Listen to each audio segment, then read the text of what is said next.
আসসালামু আলাইকুম। সুন্দরতম চ্যানেলে আপনাদের সালাম। তিনি সেই সত্তা যিনি তার রাসূলকে হেদায়েত ও সত্য দিনসহ প্রেরণ করেছেন অপর সমস্ত দিনের উপর জয়যুক্ত করার জন্য, যদিও তা অপছন্দ করে মুশরিকরা। সূরা তাওবা ৩৩ নম্বর আয়াত। আমি কোরআনের কথা দিয়েই শুরু করি এবং কোরআনের কথাই বলার চেষ্টা করি। আজ থেকে ১৩৪০ বছর পূর্বে পৃথিবীর বুকে ইতিহাসের যে সর্বাধিক ব্যথায় হৃদয় বিদারক রক্তাক্ত পরিবেশ সৃষ্টি হয়েছিল, সেই যে কারবালার প্রান্তরে, তা পৃথিবীর মানুষ কোনোদিনও ভোলেনি, ভুলে যেতে পারেনি, আর পারবেও না।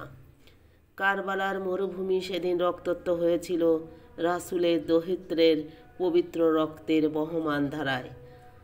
আর্তকান্নায় সেদিন ঘটেছিল এক বেদনাবিধুর মর্মান্তিক পরিস্থিতির অবতারণা। আকাশে বাতাসে সেদিন ব্যথার বাণ ডেকেছিল। পশু পাখির ছোট্ট হৃদয়ও সেদিন হয়তো ঝরেছিল বিরহের বেদনায়, অসহ্য জ্বালায়, করুণ ব্যথার বাড়ি। মহান আল্লাহর প্রিয় দোস্ত হজরত মুহাম্মদ সাল্লাল্লাহু আলাইহি সাল্লামের প্রিয় দহিত্রের কেনই বা এমন অবস্থা হলো, জবাব আমরা এখনও পাইনি খুঁজে। আমরা শুধু এতটুকুই বলবো যে মহান আল্লাহ তাআলার বিরাট এক উদ্দেশ্য এই ঘটনার মধ্যে নিহিত রয়েছে। আমরা চাই ইসলামের তরে ইমাম হাসান হোসেন রাদিয়াল্লাহু তাআলা আনহু যেভাবে নিজেদের জীবন বিলিয়ে দিয়েছেন, আমরাও যেন ইসলামের তরে সেভাবে আমাদের জীবনের সর্বোচ্চ উৎসর্গ করতে পারি। ইমাম হাসান হোসেন রাদিয়াল্লাহু তাআলার বংশ পরিচয় জানতে গেলে এ কথাই বলতে পারি জোর করে যে তারা রাসূল সাল্লাল্লাহু আলাইহি ওয়াসাল্লামের দহিত্র। এই তো যথেষ্ট পরিচয়। আর কোনো পরিচয় যদিও প্রয়োজন নেই, তবু আমরা পুরো পরিচয় জেনে নিলে অবশ্যই ভালো হয়।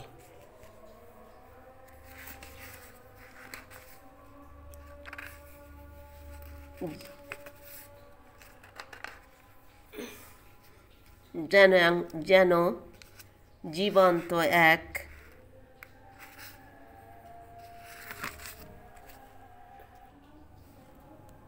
হযরত আলী রাদিয়াল্লাহু তাআলা আনহার সাথে মহানবী হযরত মুহাম্মদ সাল্লাল্লাহু আলাইহি ওয়াসাল্লামের কন্যা বিশ্ব নন্দিতা মহিষী রমণী হযরত মা ফাতেমা রাদিয়াল্লাহু তাআলার শুভ পরিণয় রাসূল সাল্লাল্লাহু আলাইহি ওয়াসাল্লামের মদিনার জীবনে।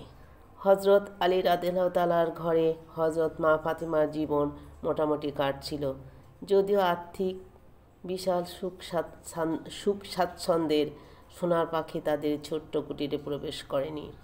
তবুও অশান্তির কালো বাতাসও তাদের কাছে আসতে পারেনি, বরং পরম তৃপ্তিতেই তারা আল্লাহর কাছে শুকরিয়া জ্ঞাপন করেই চলেছিলেন। মদিনায় সেদিন আনন্দর বাণ বয়েছিল। হযরত মা আমিনার ছোট্ট কুটিরের জীর্ণতা ভেদ করে স্বর্ণা প্লুত স্বপ্নীল ঝর্ণা স্রোত প্রবাহিত হচ্ছিল। সময় উপস্থিত হলে মদিনায় আনন্দের বার্তা নিয়ে মা ফাতিমার গর্ভের নূরের সাগরে স্নান করে ধুলির ধরায় আগমন করেন হযরত হাসান ও হোসেন রাদিয়াল্লাহু তাআলা আনহু।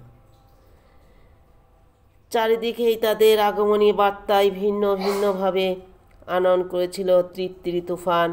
হযরত মুহাম্মদ সাল্লাল্লাহু আলাইহি সাল্লামের দহিত্রের আগমনে কার না আনন্দ লাগে। পৃথিবীর সবুজ চত্বরে মা ফাতিমার বেহেশতি স্নেহে হযরত হাসান হোসেন রাদিয়াল্লাহু তাআলা আনহার বাল্য কতই না মধুরতম পরিবেশে কাটতে লাগলো। ইমাম হোসেনের থেকে ইমাম হোসাইন ১ বছর কয়েক মাসের ছোট, তবুও তাদের উভয়ের দেহকৃত ছিল প্রায় সমপর্যায়ে। চেহারার দিক থেকে ইমাম হোসাইন রাদিয়াল্লাহু তাআলা আনহু মহানবী হযরত মুহাম্মদ সাল্লাল্লাহু আলাইহি সাল্লামের মতোই ছিল অনেকটা। মন্তব্য এমন হয়ে থাকে যে হযরত ইমাম হোসাইন রাদিয়াল্লাহু তাআলা আনহাকে মহানবীর সাহা বলে সঠিক বলা হবে।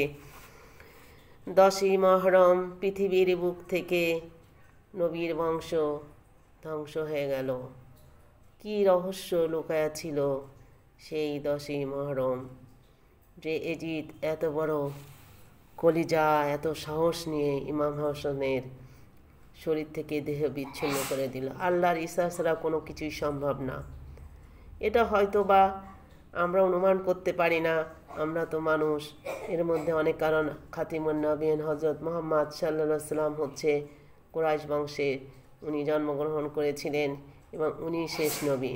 ওনার বংশে কোনো পুত্রই আর বেঁচে ছিলেন না, আল্লাহ বাঁচায় রাখেননি, কারণ উনি শেষ খাতিমুন নবীন। আমাদের এই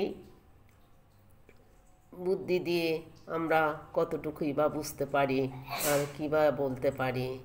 আল্লাহ যেটা করেছেন সেটা ভালোর জন্যই করেছেন। পৃথিবীর সর্বশ্রেষ্ঠ, সর্বকালের, সর্বযুগের মহান যে নবী খাতিমুন নবীন হজরত মুহাম্মদ সাল্লাল্লাহু আলাইহি ওয়াসাল্লাম। লা ইলাহা ইল্লাল্লাহু মুহাম্মাদুর রাসূলুল্লাহ। আল্লাহ সর্ব অবস্থায় তার নামের সাথে, তার আজানের সাথে, তার ইবাদতের সাথে তার আমার নবীর নাম জড়িত। আমরা সবাই নবীর উম্মত। আল্লাহ আমাদেরকে নবীর উম্মত হওয়া তৌফিক দান করুন। আল্লাহর বান্দা হিসাবে পৃথিবীতে বেঁচে থাকার তৌফিক দান করুন। আল্লাহ হাফেজ।